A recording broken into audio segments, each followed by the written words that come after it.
friends, welcome once again to Sudha's Veg Recipes. Today we are making this nicey spicy paneer curry in which we are not going to grind any curry. We are just going to do with our grating job. So this is a very simple way to work but very tasty. Let us see how to make this. So let us start making the sabzi paneer curry. I have already heated some 1 tablespoon of oil in this pan, and to this I am adding a small chunk of butter to give it a buttery flavor. Adding a bit of oil with butter helps in melting and avoids the burning of butter. So now that it has almost melted, I am adding 1 teaspoon of cumin seeds or jeera. I am adding 2-3 cloves and seeds of few cardamoms. I don't add cardamom because if it comes in mouth, it's difficult to fish it out. Add some whole red chilies. Give them a mix, and once this is done, I am adding some chopped onion. 1 small onion finely chopped, and once these are slightly cooked, I am adding 2 large onions grated. Remember, when we make gravy for vegetables, the gravy should be silky and smooth, and here paneer itself is silky and smooth, so for that I am making a little granular gravy. So no grinding in mixer at all, it will be everything done by hand, by grating. So we have to cook this till the water is evaporated and the onions become brown. So after 10 minutes of roasting, our onions have become completely brown. This is how we want them. They are releasing the oil and butter which we had added. So now to this I add some more seasoning ingredients. A little bit of salt, about 1/4 teaspoon, and 2 teaspoons of coriander powder, half a teaspoon of turmeric powder, and 2 teaspoonfuls of Kashmiri red chili powder. This will be imparting a nice bright red color to the gravy, but not making it very spicy though. So roast them for few seconds. So once you get nice aromas from the masalas, add just a little bit of water.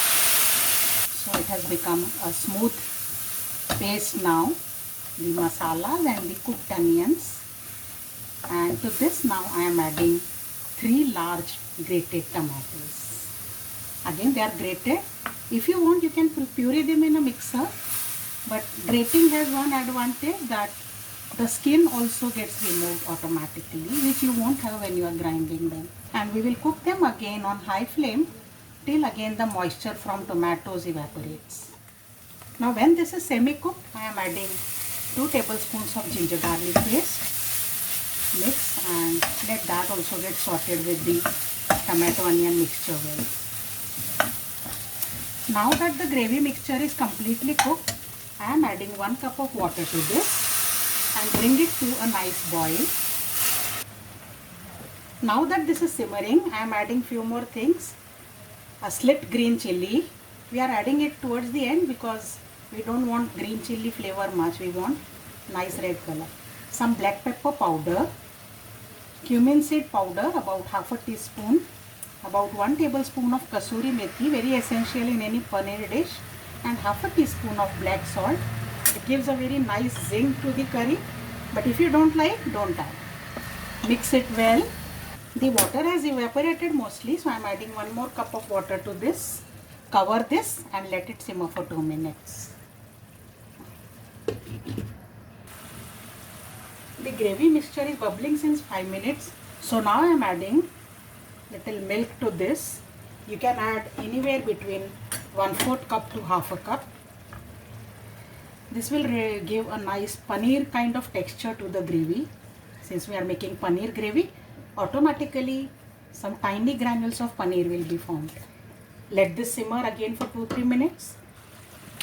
The gravy has simmered to a perfect consistency, so now I am adding about half a teaspoon of pav bhaji masala, half a teaspoon of garam masala, salt to adjust the seasoning.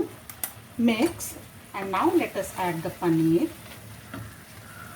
So I have taken 200 grams of paneer here, which I am adding. and few of those I have crushed, about 4-5 pieces of paneer, that also I am adding. And let us mix, and don't cook now more with the paneer, just cook for 1 minute and we will turn the gas off. Our paneer curry is ready now, friends. Just add some freshly chopped coriander leaves and turn off the heat. Time to plate. So our home style paneer curry is ready. Enjoy this with any of the classical Indian breads like roti, puri or paratha or tandoori roti. I'll see you next time with more recipes. For now, bye bye.